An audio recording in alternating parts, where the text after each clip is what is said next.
students, today our topic is आपका third chapter the rats and the elephants, चूहे तथा हाथी। बॉक्स के अंदर क्वेश्चन देखिए, और we all of the same size, क्या हम सभी समान आकार के हैं? सेम साइज यानी समान आकार के। तो answer is no, we all are not of the same size. नहीं, हम सभी समान आकार के नहीं हैं, यानी हमने कोई छोटा है, कोई बड़ा है, कोई मोटा है, कोई पतला है। सेकंड क्वेश्चन देखिए, can a smaller animal help a bigger animal? क्या एक छोटा जानवर, स्मॉलर एनिमल यानी क्या एक छोटा जानवर, हेल्प ए बिगर एनिमल, एक बड़े जानवर की मदद कर सकता है? तो answer is yes, a smaller animal can help a bigger animal. हाँ, एक स्मॉलर एनिमल बिगर एनिमल की हेल्प कर सकता है। You are often asked to help your younger sister and brother, do you help them? आप कभी कभी अपनी छोटी बहनों भाइयों को सहायता करने के लिए कहते हैं आपको, क्या आप उनकी सहायता करते हैं? यंगर यानी छोटी, एल्डर यानी बड़ी। यस, आई हेल्प देम, हाँ हम करते हैं। How do your younger brother and sister help you? आपके जो बड़े भाई, छोटे भाई बहन आपकी सहायता कैसे करते हैं? कोई भी वर्क हो, जैसे किचन के वर्क में, they help me in my kitchen work, they help me in my daily routine work. कोई भी डेली रूटीन वर्क में वे मेरी हेल्प करते हैं। So students, let's read. Long long ago, long long ago, long long ago का mean होता है काफी समय पहले, अगो यानी पहले। अ ग्रुप ऑफ रैट्स, चूहों का एक झुंड या समूह है।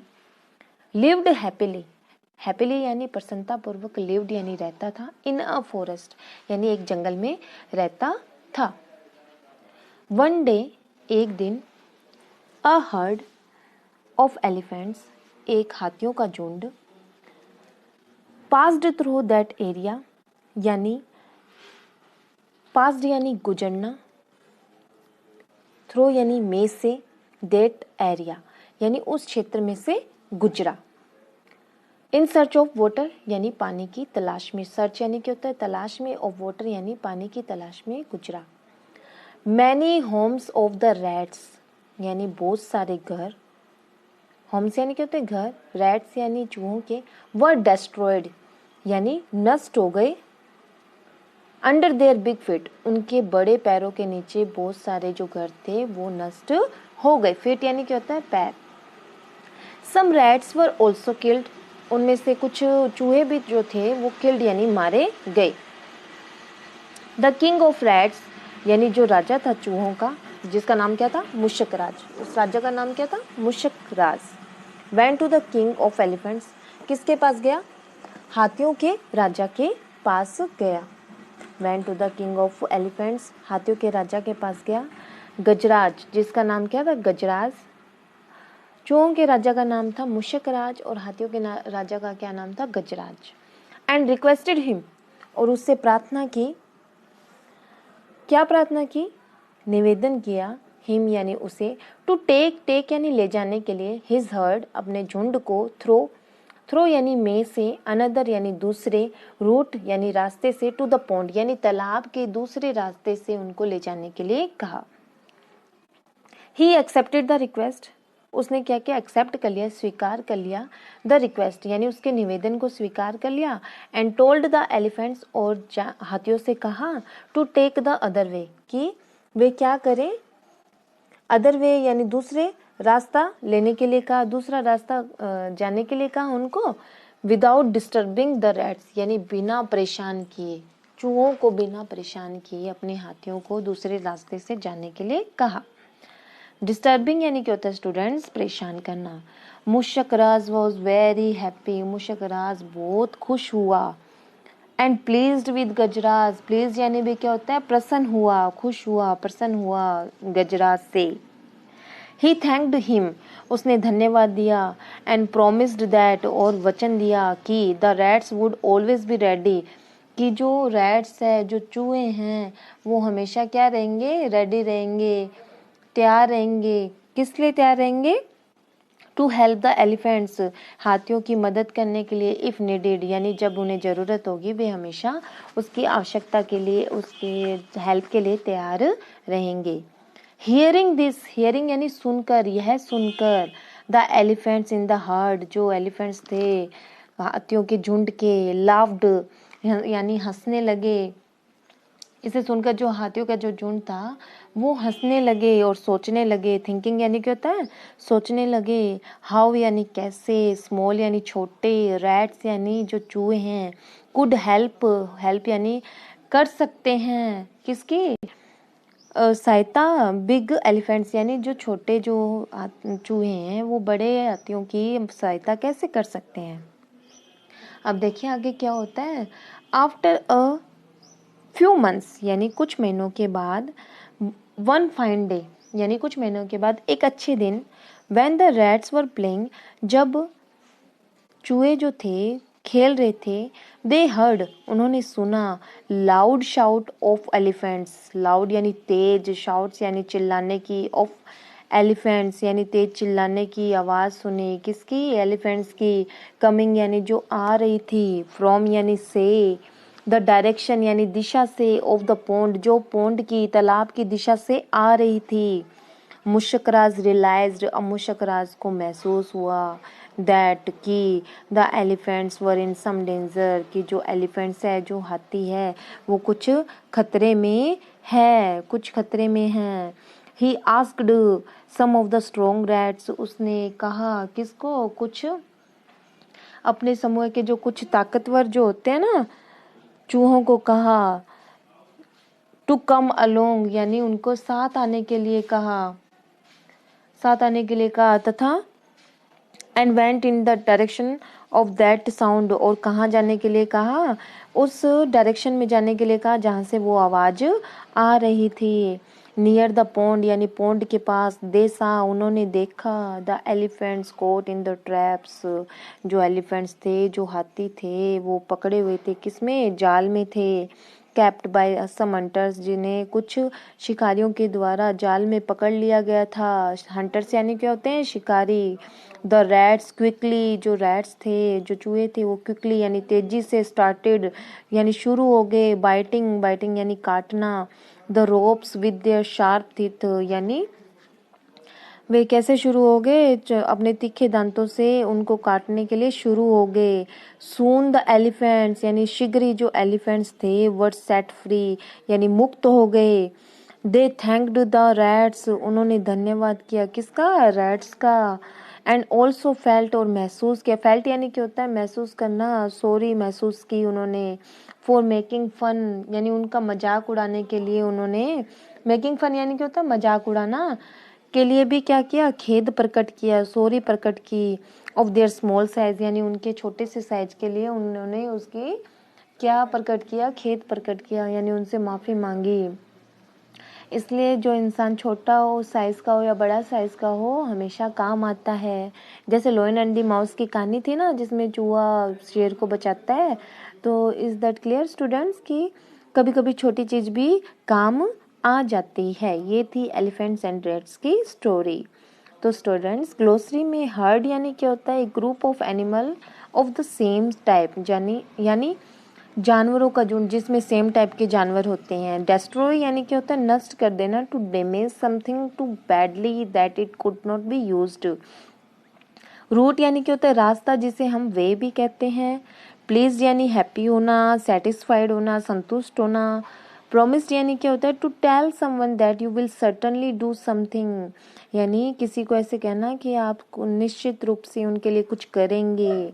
शाउट यानी चिल्लाना, ए लाउड क्राई ऑफ एंगर यानी गुस्से से चिल्लाना। फियर ऑफ एक्साइटमेंट यानी उत्साह या फियर और एक्साइटमेंट में चिल्लाना।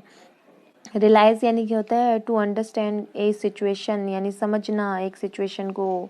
डेंजर यानी पॉसिबिलिटी ऑफ समथिंग बैड यानी ऐसी संभावना होना कि कुछ बुरा होने वाला है। डायरेक्शन यानी क्या होता है, the general position a person और थिंग मूव्स और पॉइंट्स टुवर्ड्स, यानी पोजीशन यानी स्थिति का पता करना एक व्यक्ति और किसी थिंग की, उसे हम दिशा बोलते हैं। ट्रैप यानी होता है पीस और इक्विपमेंट फॉर कैचिंग एनिमल्स, यानी जाल या पिंजरा बोलते हैं जिसको। हंटर यानी होता है ए पर्सन वो हंट्स वाइल्ड एनिमल्स, एक व्यक्ति जो जंगली जानवरों का शिकार करता है, जिसे शिकारी बोलते हैं। तो नेक्स्ट देखिए स्टूडेंट्स, ट्रू फॉल्स है, एसआई के लिए ट्रू और फॉल्स के लिए हमें एफ फिल करना है। The elephants were very Hungary, जो एलिफेंट्स थे वो क्या थे, वेरी हंगरी थे। दे वर लुकिंग फॉर फूड, क्या वे भोजन की तलाश में गए थे, नो वे प्यासे थे, वे पानी की तलाश में गए थे। नेक्स्ट देख लीजिए students, the elephants destroyed the homes of the rats because they dislike them, क्या जो एलिफेंट्स थे उन्होंने उनके घरों को नष्ट कर दिया क्योंकि वे उनको नापसंद करते थे, रॉन्ग फॉल्स, उनको तो पता ही नहीं था नीचे वो है घर है चूहों के, तो अपने आप ही उनके पैरों से नष्ट हो गए। The king of the rats promise to help the elephants when needed, जो रैट्स का जो किंग था उसने प्रॉमिस किया था ना कि वो एलिफेंट के कभी सहायता करेंगे, तो ये लाइन भी हमारी ट्रू है। The elephants were shouting for help, elephants help के लिए चिल्लाए थे, यस ट्रू, इसमें भी क्या आ जाएगा ट्रू। नेक्स्ट देख लीजिए students, look at the following images and arrange them in correct order, अब हमें करेक्ट ऑर्डर में इनको अरेंज करना है। तो फर्स्ट ऑफ ऑल स्टूडेंट्स देखिए, फर्स्ट करेक्ट ऑर्डर में क्या आएगा हमारा, करेक्ट ऑर्डर में फर्स्ट का ये वाला, फर्स्ट में ये वो गुजर रहे होते हैं ना एलिफेंट्स, फिर बाद में क्या होते हैं उनके नष्ट हो जाते हैं, रैट्स के घर भी नष्ट हो जाते हैं, रैट्स भी किल्ड मारे जाते हैं। सेकंड में जब मूषक राज उनको जाता है निवेदन करने के लिए, रिक्वेस्ट करने के लिए। थर्ड पिक्चर में ये वाली पिक्चर आएगी जिसमें हाथियों को पकड़ लिया जाता है। फोर्थ पिक्चर में जब चूहे हाथियों को बचा लेते हैं। नेक्स्ट क्वेश्चन देख लीजिए students, why did the elephants pass through the area where the rats live, कि जो एलिफेंट्स थे उस एरिया से क्यों गुजरे जहाँ पर वो रैट्स रहते थे। तो इसका आंसर हो जाएगा, ये आपका इधर है, तो हमारा हो जाएगा ए हर्ड ऑफ, फर्स्ट का पास्ड थ्रू द एरिया। हाँ तो स्टूडेंट्स फर्स्ट का आंसर हो जाएगा ए हर्ड ऑफ एलिफेंट्स, यहाँ से pass through that area in search of water, किसकी तलाश में गए थे, वो पानी की तलाश में गए थे। Second number question, why did the king of rats request the elephant chief to guide his herd through another road, कि जो एलिफेंट चीफ था, रैट्स का जो राजा था, उसने रिक्वेस्ट क्यों की कि वो अपने हर्ड को दूसरे रास्ते से ले जाए। तो इसका आंसर हो जाएगा, हम पहले क्या लिखेंगे, the first the king of rats request the elephant chief to guide his herd through another route, पहले आपको ये लिखना है सेकंड नंबर में, फिर मैं आपको बताती हूँ क्या लिखना है।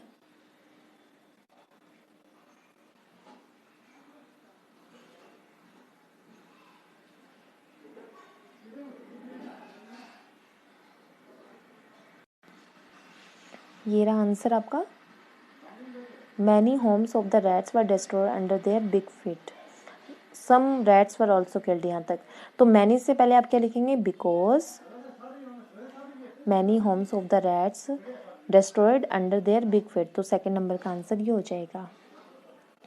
थर्ड नंबर देखिए, why did the king of rats promise to help the elephants when needed, कि जो रैट्स था उसने प्रोमिस क्यों किया था, कि जब वो उसको प्रोमिस किया कि आपकी सहायता करने के लिए, वो आवश्यकता पड़ने पर उनकी सहायता करने का वादा किया, क्यों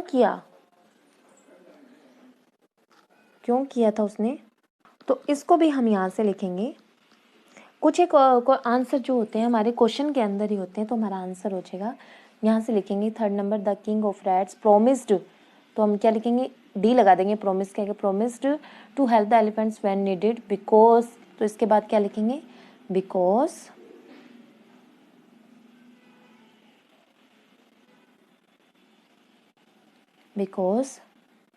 he accepted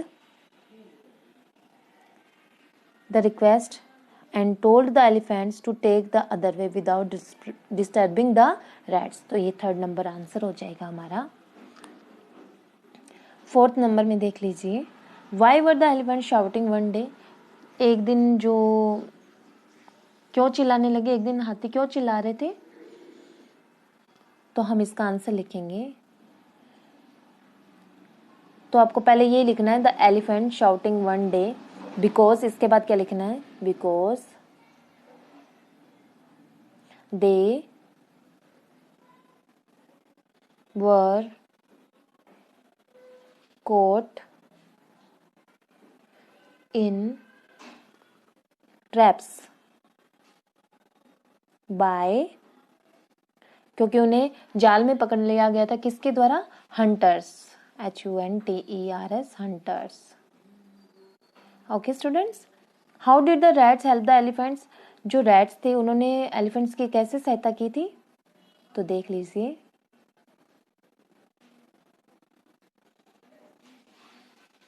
the rats, 5 number answer, quickly biting the ropes with their sharp teeth, soon the elephants were set free, या 5 नंबर आंसर हो जाएगा आपका।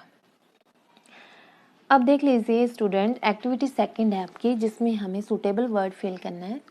तो सुटेबल वर्ड के अकॉर्डिंग इसमें आ जाएगा हमारा, Mahesh is always dash to play cricket. Mahesh is always ready, READY, ready, यानी महेश हमेशा तैयार रहता है खेलने के लिए।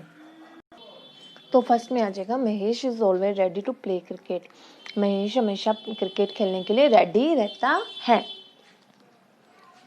He dash finished his homework and went to the play. He quickly, यानी उसने जल्दी से अपना काम खत्म किया और खेलने के लिए चला गया। Yesterday I saw a frog in the pond. तो ये वाला वर्ड आ जाएगा pond, उसने क्या देखा, एक फ्रॉग देखा था। My father dashed to take me to the fair today. मेरे पिताजी ने मुझे आज क्या किया है, प्रॉमिस किया है, कहाँ पे ले जाने का, fair, FPROMISE, promise. The fox was caught in a trap, यानी फॉक्स को किस में पकड़ लिया गया, ट्रैप यानी जाल में। ट्रैप यानी क्या होता है, जाल। Suman dash had mistake and said sorry to Gita. Suman ने अपनी गलती को स्वीकार किया, रियलाइज किया यानी महसूस किया, REALIZED। आई सा ए डैश ऑफ शिप, मैंने किसका झुंड देखा, शिप का, HERD, हार्ड यानी क्या होता है, झुंड। The lion was about to pounce on the zebra but the zebra sensed the danger, यानी जो जेब्रे ने क्या किया, डेंजर को महसूस कर लिया और वह भाग गया। हाँ तो स्टूडेंट्स, नेक्स्ट जो आपका है होमोफोन्स। होमोफोन्स क्या होते हैं students, homophones are words that sound the same, जिनका साउंड तो क्या होता है, सेम है, बट डिफरेंट स्पेलिंग और डिफरेंट मीनिंग होता है, जिनका स्पेलिंग भी डिफरेंट होती है और मीनिंग भी डिफरेंट होता है। जैसे सन, सन, SON सन यानी पुत्र होता है, SUN सन यानी सूर्य होता है। ओके, अब नीचे कुछ ब्रैकेट में वर्ड्स दिए हैं, उनको हम साउंड मीनिंग के अकॉर्डिंग उनको अरेंज करेंगे। तो फर्स्ट है आपका, mister Jain has a daughter and A, mister Jain के एक तो डॉटर है और एक SUN सन तो होता है सूर्य और SON सन होता है पुत्र, तो इसमें क्या जाएगा, SON सन यानी पुत्र है, यानी मिस्टर जैन के एक तो डॉटर है, एक पुत्री और एक पुत्र है। There are 7 days in a, WEA के वीक यानी कमजोर होता है, वीक यानी सप्ताह होते हैं, यानी एक सप्ताह में 7 दिन होते हैं। I couldn't dash what the teacher said, मैंने नहीं सुना कि टीचर ने क्या कहा। सुनने के लिए HER हियर यानी यहाँ, HEAR हियर यानी सुनना, तो यहाँ पर आ जाएगा हियर यानी सुनना। द लोयन रैन आफ्टर ए, लोयन जो था किसके पीछे भागा, DER डियर, डियर यानी प्रिय होता है, DER डियर यानी हिरन, यानी लोयन किसके पीछे भागा, हिरन के पीछे भागा। Next, my younger sister is dash years old, मेरी यंगर सिस्टर जो है वो 2 years ओल्ड है, तो 2 यानी 2 वर्ष है, तो 2 TWO 2 आ जाएगा। Raju will dash a new cap from the fair, Raju ने खरीदी एक कैप, किस में से, मेले में से। खरीदने के लिए हम कौन सा वर्ड यूज करते हैं, BUY, बाय। ना कि BY। Dash your name is bold letter, अपना नाम जो है बोल्ड लेटर में लिखो। RIGST राइट यानी दायां भी हो सकता है, सही भी हो सकता है, लेकिन राइट यानी लिखने के लिए हम WRITE राइट लिखेंगे। Sunil dash how to ride a bicycle, Sunil जानता है कि एक बाइसिकल को कैसे चलाया जाता है। NOS नोज यानी होता है नाक, KNOWS नोज यानी जानना, यानी सुनील जानता है कि बाइक को कैसे चलाया जाता है। India dash the final match, one यानी एक, वोन यानी जीत लिया, इंडिया ने फाइनल मैच जीत लिया। Carrot is a dash vegetable, carrot क्या है, एक डैश वेजिटेबल है। ROOT रूट यानी जड़, ROUT रूट यानी रास्ता, तो हम कैरेट को रूट वेजिटेबल बोलेंगे, यानी जड़ वाली सब्जी है carrot. There are 2 dash of plants in my garden, यानी मेरे गार्डन में 2 डैश ऑफ प्लांट्स है। कौन से प्लांट्स है, रोज, यानी there are 2 rows of plants, यानी मेरे जो गार्डन में 2 रोज है, 2 कतारें हैं प्लांट्स की मेरे गार्डन में। रोज यानी गुलाब होता है, ROWS रोज यानी कतारें होता है। नेक्स्ट देख लीजिए स्टूडेंट्स, आपको मैंने टेंस कंप्लीट करवा दिया था। अब हमें एक्टिविटी 3 में टेंस को फिल करना है। पहला सेंटेंस आपका व्हेन से जुड़ा हुआ है और दूसरे सेंटेंस में आपको बताया हुआ है अगर पहले सेंटेंस में पास्ट कंटिन्यूस टेंस दिया हो तो हमें दूसरे सेंटेंस को बनाते वक्त हमें सिंपल पास्ट टेंस फिल करना होगा। तो हमारा simple past tense, he dash a 10 rupee note under a tree, तो फाउंड की सेकंड फॉर्म और सिंपल पास्ट टेंस में हम वर्ब की सेकंड फॉर्म का यूज करते हैं, तो यहाँ आ जाएगा found. When Monu was returning from school he dash a 10 rupee note under a tree, जब मोनू स्कूल से लौट रहा था तो उसे पेड़ के नीचे एक 10 रुपये का नोट मिला। When I was doing my homework, जब मैं मेरा होमवर्क कर रहा था, my friend dash to meet me, my friend मुझसे मिलने के लिए आया, CAME, इसमें भी वर्ब की सेकंड फॉर्म का यूज़ करेंगे हम। अब देख लीजिए when the students were making a noise, the teacher dash them in a group activity, तो इसमें आ जाएगा engaged, वर्ब की सेकंड फॉर्म आ जाएगी ना। when से जुड़े हुए वाक्यों में हम क्या करेंगे, अगर कंटिन्यूस टेंस है तो हम सेकंड सेंटेंस में सिंपल पास्ट टेंस का फिल करेंगे। When Minu was feeling hungry, her mother dash halwa for her, cook की सेकंड फॉर्म हो जाएगी आपकी cooked, COOKED cooked। When my brother was taking a bath, जब मेरे पिताजी बात नहा रहे थे, his mobile phone रिंग की हो जाएगी rang, second form rang। When Nidhi was learning her lesson, her younger brother dash a glass of water for her, bring यानी लाना, इसकी सेकंड फॉर्म हो जाएगी ब्राउट, BROUGST ब्राउट। तो स्टूडेंट्स आपको मैंने चैप्टर रीड करवा दिए है, आपको ओनली वर्क रीडर की कॉपी में glossary and second of question answer आपकी वो करने हैं, बाकी जो मैटर है वो आपको नोटबुक के अंदर ही करना है और इनको साथ साथ में लर्न भी करना है। Okay students, thanks for watching this video, have a good day students.